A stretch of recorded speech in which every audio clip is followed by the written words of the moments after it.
Hi, I'm Michael Redden, and again, I'm here to talk to you about another planning topic. Today, I want to talk about incapacity planning. We all know about estate planning. We've talked about those things. We probably know about tax planning and business planning, but really, the first step is incapacity planning when we look at these things. It's really, in my mind, the most important first thing to do when you start thinking about these kinds of things. Because estate planning, it's for when we're dead. Tax planning, business planning, they're very important, but they don't really help you with some of the effects that incapacity planning is and does.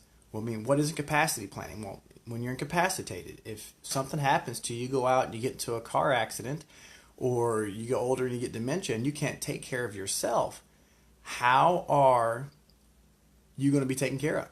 Who's going to handle your finances? Who's going to make those healthcare decisions? What about the business? What about the kids?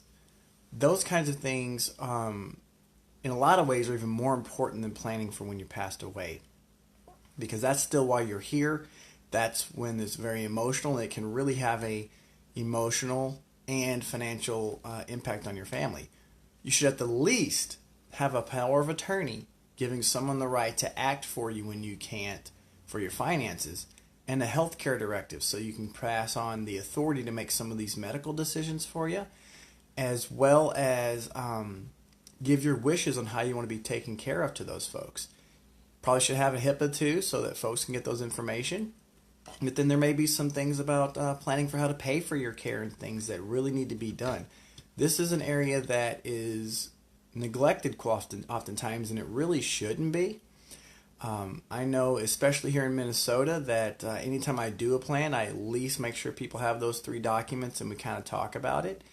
You can plan for it with long-term care insurance, all these other kinds of things. But if you don't plan for it with those insurance products, and even if you do, you should plan for who makes the decisions, where you might want to live, how you want the family to remember you, what you want, what your aspirations are for the family. You should think about those kinds of things, about how the family's going to stay together and how they're going to deal with that.